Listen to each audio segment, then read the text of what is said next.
Hey everyone, welcome to another episode of Career Retrospectives right here on the Super Review Show. I am joined by my good man Kyle and Mike. What's going on, guys? Not much. Excited for this one. Yes, Yeah. I heard the Windows noise in the background. There goes the stream right there. No, I'm just kidding. We're all done for already. JT's gonna start glitching out again. Yeah. Oh God. Hopefully not. I hope you'd be surprised. Actually, I got my Wi-Fi like upgraded like 2 packages worth. Like, let's go. So it's all good. But anyways, we are here to discuss the new Slipknot album. This is not the end. Sorry, I keep thinking of the movie for some reason. The end so far. Who would like to go first and share their love of Slipknot and how amazingly super awesome this album was? Is it Kyle or Mike? I'll take it first. Okay, Kyle. I was pretty excited for this one. I thought We Are Not Your Kind was a fantastic album for them. That one did have a bit of experimentation on it on certain tracks, like Spiders comes to mind. Not my favorite in terms of that aspect. So when I heard the Chapeltown Rag being the first single, in my mind, I was like, all right, they took the good aspects of that and we're just going full force with that. Then they released the Dying song, and I was like, all right, we're still going that direction. And then those were the only two. I stuck myself to only hearing the 2 singles. I didn't listen to Yen when that was released. When I first started listening to this, though, very taken aback by one, the weird decision to open with Adderall, which when we talk about the track listing more, I'll get into it, but that was an odd choice. And really outside of those 2 that I mentioned earlier, and a couple other select songs here and there, this is a much slower album than we're used to. Much more experimentation on here, a lot more atmospheric sounds going on than anything they've done previously. To me, the one word that comes to mind when I think about this album, and when I was listening to it, the word that kept coming to my mind when I was reviewing it was disjointed. There's so much on here that just doesn't sound cohesive. And I'm talking like even in terms of song by song. In each song, there are parts that come in that I'm like, that it doesn't fit here. So huge Slipknot fan. Was really excited for this one. Didn't really do much for me, to be honest. Okay. All right, Mike, what do you got? You know, it's a strange kind of, change up that a band does when they leave a record label. And, I feel in a lot of ways, because of some of the gap between the pandemic and a lot of kinds of side projects happening in this band, and in between making this album and moving on to the next one, that I feel like sometimes a band will put out an album as like a final goodbye to a record label who they kind of don't really have any obligation to anymore. That kind of lures them into the world of experimental, kind of more experimentation, especially if it's more on the dollar of Roadrunner Records than it is their own release. So in a lot of ways, do I think this is a kind of sloppy, like half-assed release so that they can kind of regain power and really go for broke on their next one? I'm not going to say that, but I definitely felt that vibe on this album. Didn't feel like it was 100% like home runs. There was no 10s on here. There was no 9s on here, and barely any 8s. So for me, it definitely fell below that expectation. Like Kyle said, was some weird experimentation, which doesn't exactly help the pacing of the album. Those riffs aren't there, and overall, yeah, I just feel this album definitely kind of fulfills the contract. It doesn't fulfill, I think, the expectation. Yeah. So for me personally, I mean, full disclosure, I was not. I mean, by no, if anyone has listened to me personally for any period of time, I mean, outside of doing, bless you, outside of doing the show at all, I will say this: I am not by any. I saw that, Mike. Sorry, I sneezed. You didn't say bless you. He could not resist the dab sneeze. Just saying. Cannot. Yes. Yeah. Achoo. Anyways, I am not like the biggest. I love metal. I mean, classic metal is my bread and butter. But when it comes to modern metal, like Slipknot and the stuff that the other artists we've talked about here on our show, Career Retrospectives, have really opened my eyes up to more and more of what metal, thrash metal, or just speed metal, or just modern metal is really. And because I haven't really delved into that outside of what I knew pre growing up, and I knew going into this. And Slipknot fell into the category of like, oh, I'll give them a shot. So that being said, I did listen to, before I listened to the new album, prepping for this stream, I did go back and listen to We Are Not Your Kind. Is that it? We Are Not Their Kind, or whatever it was called? Yeah, that was the last one. Yeah, the most recent album from 2019, I believe. And I gotta tell you, there are some changes. If you're going into this album, for those of you who may not have streamed this yet or not listened to it yet, if you're going into the end so far, expect some changes, expect some slower songs, dare I say it, or expect some different like pace of change, certain paces and stuff like that. But I mean, to me, it's not a perfect album, but it does have some good songs, which we'll get into our track listing as well, that I liked, or that Kyle liked, or Mike liked. But me personally, We're Not Your Kind was a lot of fun, for lack of a better word. I was like, oh, this is new type of metal for me. I'm like, oh, I got all into it. It was, at the time, it was great. Then COVID hit, and well, the world kind of fell apart. But this album, I did enjoy it for what it was worth, for the most part. But at the same time, expect some change. That's the best way I could say. And as Mike was saying, this was their last album on their previous record label, if I'm not mistaken. Right? Yeah. And it almost seems like not like a farewell album in a sense, but like I mean, it kind of doesn't. I mean, we'll get into all that in a minute, but overall, it really just, it's an album that has some good songs on it for what it's worth. And it might some of the songs might surprise you. You might some songs you might not like, and that's perfectly okay. That's all. That's what it's all about here. So, anyways, let's jump over to the next page, the Wikipedia page, where we can talk about the track listing and stuff like that for the end so far. I would like to start this one actually, for my personal Mike's like, thank God he's starting first. He's like, yes. Oh, it only took him like 26 episodes of career retrospectives to start first. Damn it. Woo. Yes. Achoo. I'll do it at the same time. So I want to read off the track listing, and then I will read off my specific tracks that I liked personally. My standout track, excuse me. Adderall, and I'm going to read the length of them as well, because I think it's a factor to some extent as well. Adderall was 5:40. The Dying Song, Time to Sing, 3:23. The Chapeltown Rag was 4:51. Yen was 4:45. Hive Mind, excuse me, was 5:15.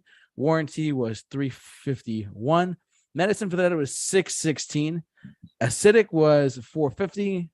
Heirloom was 3:31. Hell, which is spelled H377. Super cheesy, whatever. We'll get down a little bit. 4:23. D said, I butchered the hell out of that. Forgive me, guys. D said 5:39, and the finale 5:07. My standout tracks of this album, my standout tracks, and I also have something I just want to say in general about this as well. But my standout tracks for me are the Chapeltown Rag, Hive Mind, and Medicine for the Dead. There's something about those three tracks for me personally, like coming off of We Are Not Your Kind, going into this, those to me were like, oh, these are familiar Slipknot sound, to me at least, familiar Slipknot songs that I would go back to, like, for a little while, at least say, oh, I remember when that album came out, or I'll go back to that song, whatever. Those are just the three that stand out to me, and I would go back to those as well. I just want to shine some light on something. Like Jay Weinberg's drumming I'm a big Jay Weinberg fan, actually. Truthfully, I didn't realize who he was initially until I like a couple recently. I was like, oh wait, his dad is the drummer in the E Street Band, which is a for me it was like a big an eye opener. I was like, oh my god, he's actually like his father-son drumming. It's pretty cool. Just the thing that I noticed. That was me personally, but yeah, my Jay. I just took note of that. Like Jay's drumming was like very great for me personally. But anyways. My standout tracks, as I said, were the Chapeltown Rag, Hive Mind, and Medicine for the Dead. Yeah. So those are my standout tracks personally. What about Mike? What are some of your standout tracks?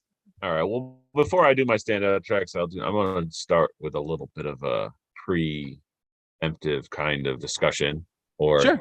About Slipknot. So, for a good chunk of time, Slipknot steadily grown a ravenous fan base, known for their high energy shows. I mean, they were born in the new metal movement. One of my favorite metal kind of categories back in the day, the early 2000s, Mudvayne, Il Nino, Slipknot, American Head Charge, all these bands kind of like, they kind of Limp Bizkit. Limp Bizkit. Shut up, Kyle. All right, listen, we don't speak of that name. All right. What? No, I mean Limp Bizkit. Yeah, they're in there. The fusion of hip hop, turntables, rappy kind of lyrics, with metal and hardcore has always been something that's always kind of like gained some traction, and from their 7-album span, every album has gravitated towards more clean singing, less brutality, more clean singing, and obviously they find that album where they try to reinvent that old self. Let's put out that heavy album, let's try to top our previous self, but it's always difficult. Being one of the flagship bands of Roadrunner, they were right up there with Nickelback. Apparently, yeah. God help us.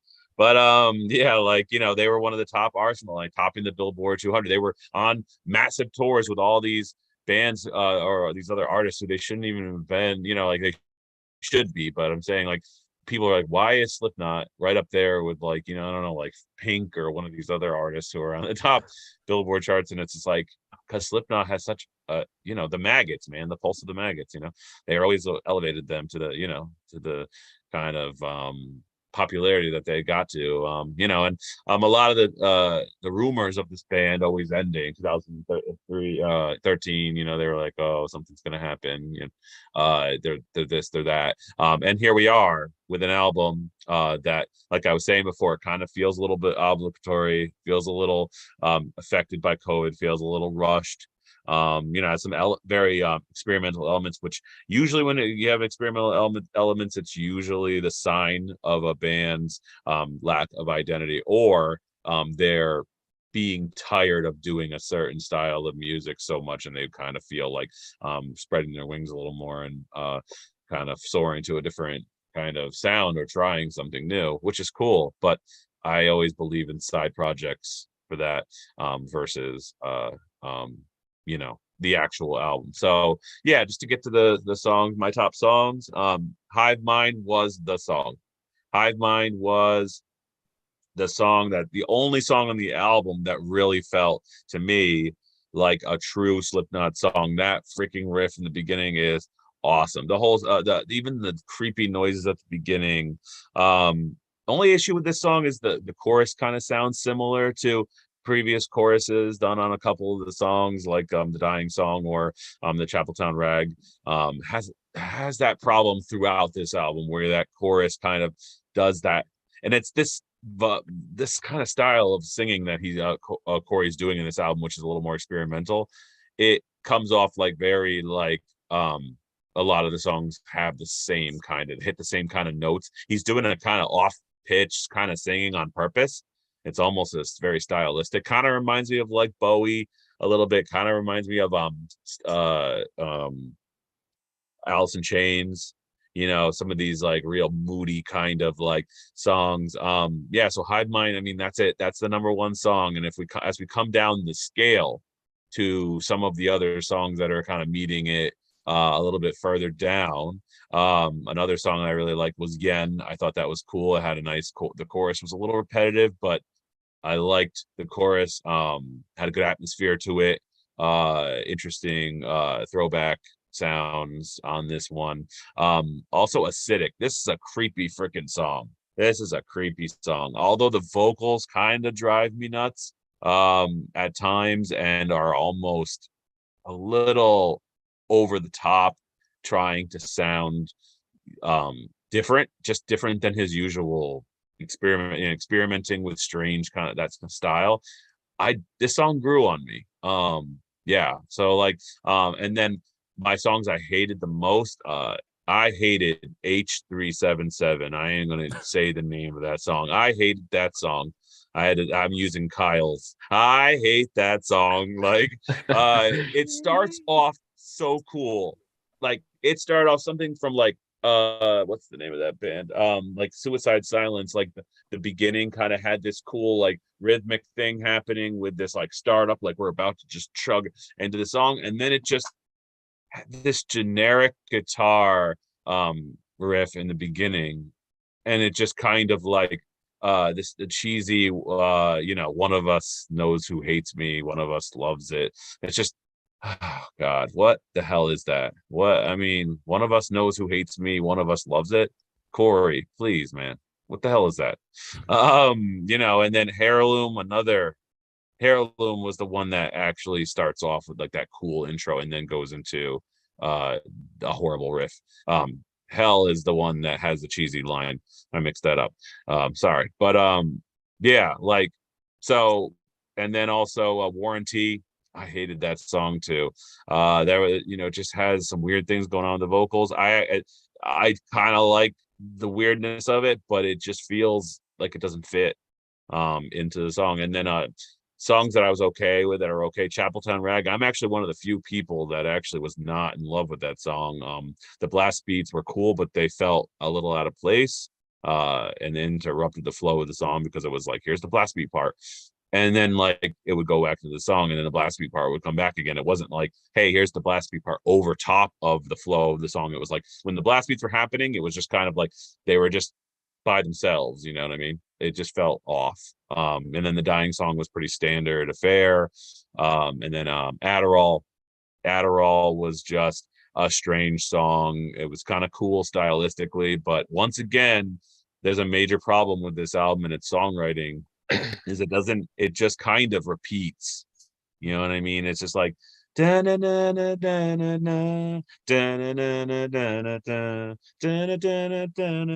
his like vocal pattern, and it just doesn't go off somewhere. It kind of repeats it almost like a nursery rhyme.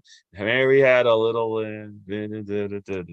it just feels like this album was a little lazy, a little uninspired, and just kind of something that maybe Corey, maybe the band was just interested in kind of doing versus like really hitting it home and having some good musical kind of evolution. So yeah, so my general feeling of the parts that I liked and disliked. All righty, Kyle, standout tracks, overall impressions. What do you got? Yeah, I'm going to start the same way that Mike did with a little background just on that. I tend to disagree with Mike on the statement on this album that there's no 9s or 10s on here. I found a couple, and I'll get into those in a minute. But Mike, I 100% agree with you on the experimentation part. That's what side projects should be for. I don't care what anyone says. Yes, experimentation to an extent is good, but when you're a band and you start releasing things that just don't sound like you at all, that's where I start to draw issue. Because if I wanted something like Acidic or Adderall or Heirloom, I would go to a different band. I don't want to go to Slipknot to listen to that. And even if you were to just go on, Spotify, whatever, throw all Slipknot songs on shuffle, you're in a mood to hear Slipknot, some aggressive music. You're not going to be in the mood to hear that, which is going into this.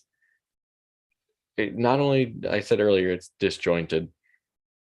I found it to be just the layout of it, like nothing seemed to flow into each other very well.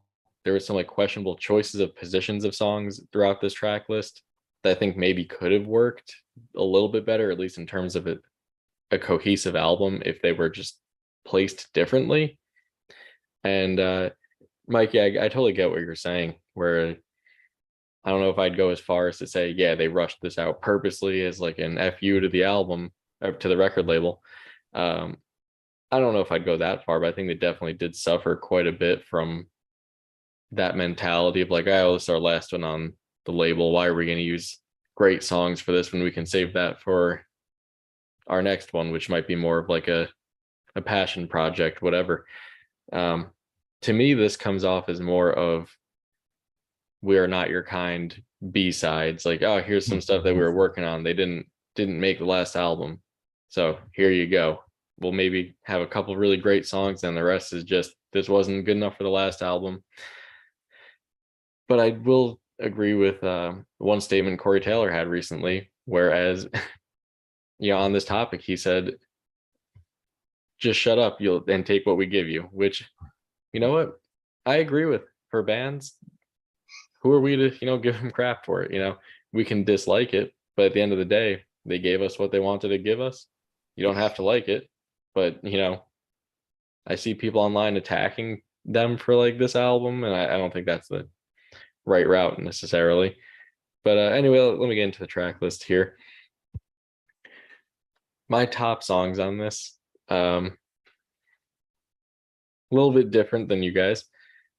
I really like Chapeltown Rag. That's my number one. That and Dying Song, I gave both of those just straight 10 out of 10s. That's what I want from Slipknot. That's what I come for. Then I actually really liked Hell H377. Mike. I I know. really like the song. That was the one that really threw me back, though. And that's kind of why I'm surprised that you didn't care for it too much. That threw me back, especially the vocal styles, to the self-titled album days, with like the more like rap inspired vocal on the verses. Yeah. It's that one I gave a 9. The lyrics are pretty horrendous on it. I'll give you that. I'll agree with you there. But the line that you had mentioned, like that's one of the lines from the album that actually, like, not so much the lyrics themselves, but the way he vocalized them is one of the lines that actually stayed and like stuck in my head.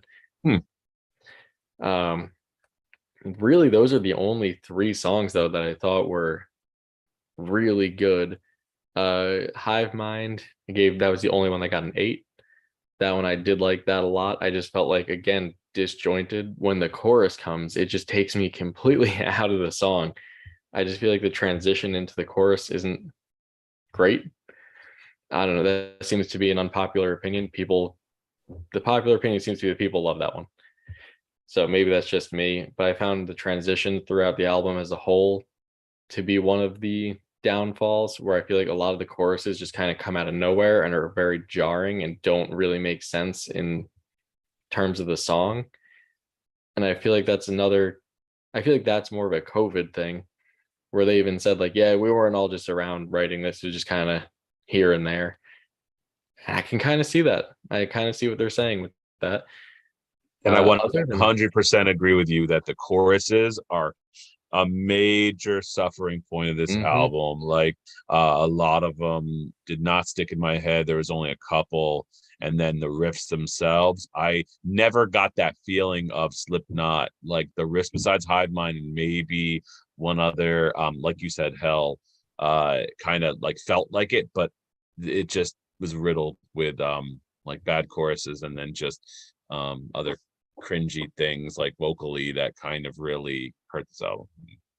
Yeah, there was really not much from here that stuck in my head afterwards. Like when I think of these songs in like 2 weeks, I probably won't remember most of them. Like if you tell me the name of the song, I probably won't be able to think of it in my head. Like, oh, that's the melody or the chorus from that song. Starting with Adderall though was a horrendous decision, and I'll die on that hill. I think the Dying Song would have been perfect to open it. I think the intro to that song would have made a great album opener. The ending finale does not come off as I wouldn't call that a finale. It just kind of ends. Mhm. Really, a lot of the songs on here just came out to like 6s or 7s to me out of 10, just kind of not bad, slightly above middle of the road. And then there were two that I thought I couldn't stand. Acidic was one of them, Mike. I'm sorry. It tends to be how it always works. Yeah. I just really hated this song. Everything about it, the style, yeah, it's more atmospheric, which I don't like atmospheric music. That's not really my thing. I know you're a little bit more into that.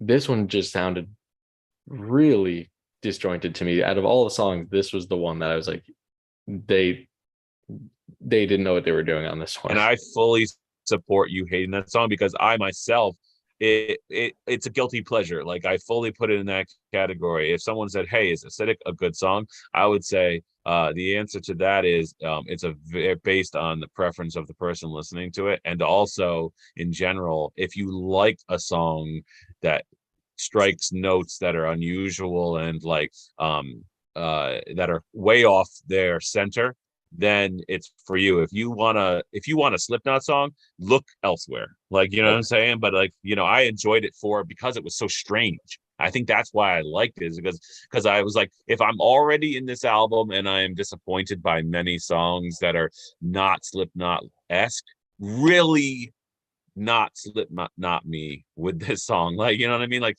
really do it right. If you're not gonna be your average self, go for gold. And I feel like Acidic was exactly what you're saying. It's complete opposite, which is why I was already at that point by that song, and I was like, hey, we're already there. Bring on Acidic, because we're already in a completely different realm of like songs, and yeah. So yeah, 100%. Adderall, probably my second least favorite on here. Not just because I think it's a bad way to start the album, but I think it's long. It doesn't really go anywhere. It just kind of goes through the motions, and being almost 6 minutes long, it doesn't do anything the whole time it's there. Also, Heirloom, I'm in agreement with you on that one, Mike. That was a weird song, forgettable. I will say it did have the most volume 3 sound of the album, but even then falls super flat. And surprisingly, I know a lot of people really like the song. I think both of you mentioned liking it a lot, but Yen, I didn't like Yen very much. They had some cool things that would happen in the song, and I'd be like, wow, that was awesome. I wish there was more of that. Like the DJ like scratching turntable section in there was great. I was like, wow, that was really cool. And then that's it. It's just a straightforward rock song with some hints of Slipknot. And honestly, to me, surprisingly, one of the most disappointing things on this album was Corey Taylor, which is super shocking. I am a huge Corey Taylor fan. He's one of my favorite vocalists. I've loved everything he's done. I'm a Stone Sour fan, huge Slipknot fan. And I am one of the few people that I know that actually really thought his solo album, the CMFT stuff, was pretty solid. I actually thoroughly enjoyed that. But his choruses on here, just the vocals on them, are very forgettable. And again, I don't know if it was a CMFT stand for. I couldn't tell you, Mike. It's it's very clever. Oh, but I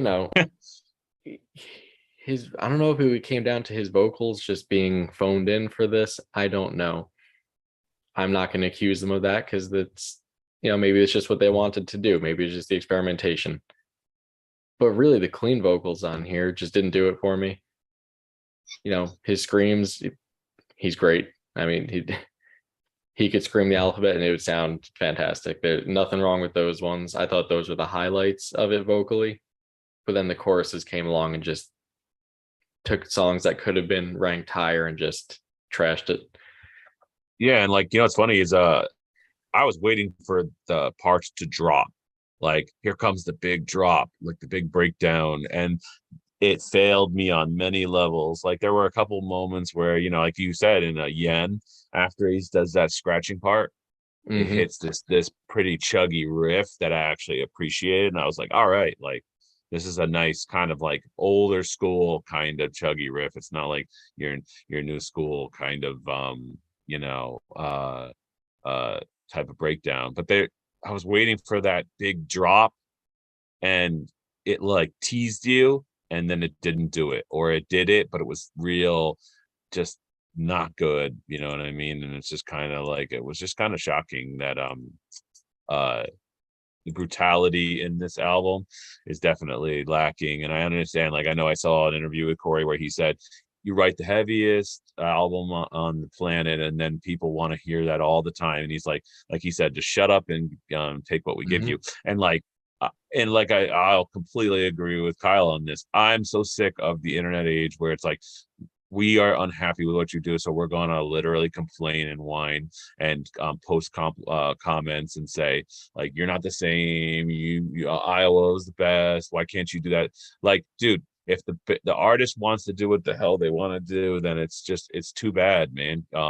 It's not your decision, and if you don't like it, stop listening. Like, don't have to comment. And like I complain on here, but I'm not going out on social media. I'm not contacting the band. I'm not messaging them, and I'm also not going around like talking crap to people. I'm literally being honest, and then that's it. Like, I'm done with my bombardment of like Slipknot. I'm not gonna, make a federal case out of it. And there's people out there who are crybabies, and it's like, dude, that this is what art is. It mutates and it molds into whatever the artist wants it to, and that's that. Get over it. It is what it is. Completely agree. And I'll take a bad album by a band over a band just breaking up. Right. Exactly. Like, I'd rather have them around doing their thing and maybe put out an album that has maybe half of it that I like, and then the other half I just don't go back to, because it's still new music. At the end of the day, it's what they want to do. It's not. And again, they were early 20s or so when they wrote Iowa. Right. What person in their 40s is still going to be that angry, especially when you are rich in one of the biggest metal bands of all time? Like, let's be real, outside of Metallica, Slipknot is probably the biggest one out there. Oh yeah. Yep. You got these rich 40-something-year-old middle-aged dudes. They don't have it that much to be super mad about anymore. You can't expect Iowa levels of aggression from them at this age. Honestly, we're lucky they're still able to do what they do now. I mean, you have Corey break his neck that time a few years back, and I saw them on the tour after that. He's got a big neck. With a broken neck, the man was still jumping around. Like, it's super impressive. Yeah, he's got a beefy neck. I also just want to. Oh yeah, his neck is massive. He's got it's nuts. I just want to read some of the lyrics from H377 real quick, because I love this song, but there was one verse specifically that killed me. I was a sign. The sign was in the eyes were in the skull was in the wall was in my head was in the ground was all decayed, the rotting had a name, the name was a sign, fuck you, yeah. And then it goes into the one of us knows who hates me, one of us loves it thing. Oh, I don't know what any of that means. It reminds me of, I'm sure there is some like artistic explanation he has for it, and I would love to hear it. It's like the milk comes from the cow, and the milk becomes the cheese. The cheese becomes the food. I read that over like 10 times, just trying to think, like, there's got to be something here that I'm missing. Yeah. No, I just don't get it. And maybe that's just me, but crazy. Yeah, there's some pretty bad lyrics on this. Yeah, I mean, and like all Slipknot releases have had cringy, especially when Corey starts kind of doing the like rappy stuff, and he's like straight to the brain, he did a lot of that, I'm sure, in CMFD or whatever, but like in his old releases he would be like like that kind of cringy rapping by the white guy that he thinks he's cool, but in reality it just comes off like completely detached from like what's actually cool and what people are doing in rap. Yeah, but, and I also just want to point out that there is not enough just smacking of kegs going on this. Trash bin, not enough trash bin here. Yes. Mm-hmm. All right, JT, this is your part. Like no pressure. How do you follow that No up? pressure. Rah, rah. Oh my god. No. Listen, man, you don't understand what I'm talking about. Yeah, we should all buy Slipknot mats for Halloween, guys. Dude, we should totally. This should be like artwork on the wall of just Yeah. Slipknot album covers. Wish.com. Wish.com. I call Wish Tortilla that- Man. Oh my god. Any other things you guys want to share at all? Any other like thoughts before we wrap up for the evening, or anything in particular? I'm good to go to my rating, Mike. Yeah. Oh, yeah, besides I from mean, that, yeah. Overall, I just like I find the songs on this are kind of all similar in there, except obviously the ones that are super experimental. The ones that aren't are all pretty similar in their chorus sounds and their just overall their structure and whatever like that, which those are the songs that I felt the most like, that were like Slipknot, like the Hive Mind, the even the Dying song, and they were the most like, that reminded me of like typical Slipknot. And then like it's the inconsistency that this album has that really hurts it. And but I do like that they did have a lot of the sounds at the beginning of some of the songs and weird sounds, and kind of like like I like the ones where you hear a smashing glass in the background, you hear someone like almost like vomiting in the background, stuff like weird stuff like that. It's like I loved like the horror aspect of Slipknot, and it's it was nice to have some of that there. So it kept me interested in, which is why I liked Acidic, because it kind of reminded me of like the horror side of Slipknot in a song, versus like, hey, here's the intro, which is a horror sounds, and then here comes the song. But it was like the whole thing was like one big horror song, which is cool. Like I think that's why I think I liked it. All right. And Kyle, you got anything before we go to ratings and stuff, or what? No, I'm good to go to my rating. All right, you want to kick it off then for your rating? Yeah, I'll kick it off. So at the end of the day, this did end up, no shocker, being my least favorite release by Slipknot. With that said, I wouldn't classify it as a bad album. I would classify it as an album with a handful of good songs and then a lot of just forgettable middle of the road things. There's only about maybe one or two songs I thought were just overtly bad. So with that said, pretty middle of the road, maybe slightly above middle of the road. I gotta give it like a light 3.5. Cool. All right. Mike, I'll go last. I'm gonna defer to you, JT. You're gonna defer to me. Oh, okay. Yes. Oh no. All right. Well, like no pressure. It's like the volleyball. It's just like slowly just bumping it back over to my side of the net. Damn it. No, but honestly though, it is.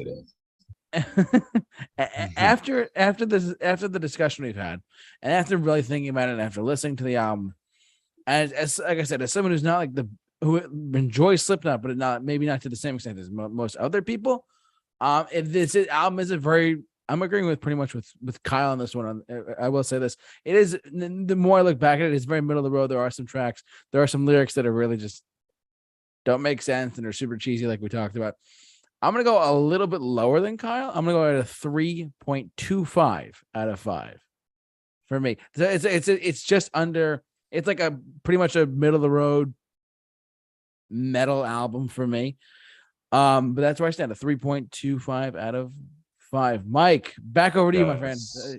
I mean, there's the volleyball. Go ahead. Yeah, cool. Volleyball will be the rules, channel. 3 touches. It's time for you to spike it down, Mike. Right, that's right. Play some Rocket League, and you gotta make sure I hit the ball through that. Yeah, sorry, that was a shameless plug for Rocket League Season 8. Go ahead and check it out. #Rocket League. No, we're not sponsored by them. We're not sponsored. We're not sponsored by Raid Shadow Legends or NordVPN. But anyway, we could be. It could be. Shout out to NordVPN. If you are listening, please, for the love of God, get me out of Home Depot. But anyway, Hit us up. yeah, yes. So this album, okay. So I am a firm believer in being hard on a band who has high expectations and being light on a band who doesn't have any high expectations. Like if the last three Slipknot albums sucked and this album came out, the ratings would be higher because it's like, hey, look, some steps in a familiar place. Hooray! Here comes your rating of something better. But if the last couple albums have been great and this album comes out, the rating fluctuates to a lower rating just because of the expectation, you know. And it's like I love a good resurgence. I love a good album that breaks the stream, the kind of the trend of bad albums where they've reached a different era, you know, or whatever. But so yeah, so for me, this was a 2.7 out of 5. I know you're all gonna be upping it up for. He's the but, villain. I am the villain, and unfortunately, there were a lot of lows on this album, and there were only I would say a couple highs, enough to really kind of elevate it into that area. And I feel like almost I wanted to give it a dead 2.5 out of 5. That was kind of like my original thought. But then once I kind of some of the stylistically songs grew on me, even Adderall. I mean, I hate to be one of those people, but I actually kind of, when I first start the album and Adderall comes on, I kind of like the kind of I hate the instrumentation on that, like where it's just like this lazy drum beat, like a person who's drumming who's like, I don't know how to not be in a metal band right now. Like that's what it felt like. It was like I'm trying to be more rock sounding, but I just don't know what to do with my hands. You know, like do I drum like this, or do I, you know? And it felt like that, like or someone writing a rock song that they're just not sure what kind of drum beat should I do. You know what I mean? So yeah, I had to stick with the 2.7.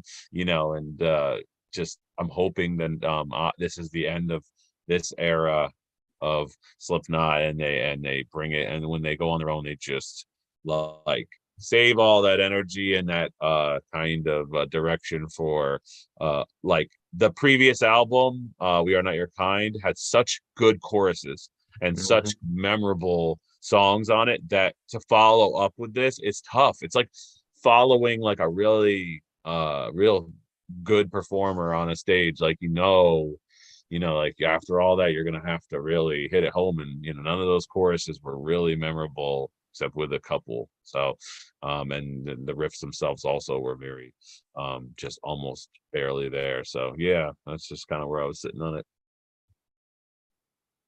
All right, well, That JT, I want to see get the words villain as like just, I don't know how you can do it. Just go find something. I don't know. I'll find a way, Mike. Don't worry. Yeah, you'll find a where the will is a way. Yes, don't worry, Mike. You know what? Hold on a second. Here we go. We're gonna do this really quick. This is what Mike is tonight, ladies and gentlemen. Mike is the villain. For those who don't know what we're talking about, we have the text of the word villain up because Mike is the villain. I have to look into getting a hat that says I'm a villain. I'm sure some skater company definitely exists. Oh, dude, I'm finding it. Stay tuned, folks. It's actually in the mail right now. Amazon. It's I'm overnighting it. So yeah. This is Mike's birthday. Mike's late birthday gift is going to be a villain hat. I'm going to drop it off at Home Depot. I'm a villain. I'm excited for next week when Mike is not the villain, when we talk about the heaviest release of the year, the new Taylor Swift album. Oh, I'm gonna be the villain for sure. I don't think so, Mike. I think you're gonna love it. You think JT's gonna be the villain? What's that? No, I doubt it. JT's gonna be the villain. Oh God! About being the villain for next week. For those who don't know, we are going to be doing Taylor Swift's Midnights as our next topic.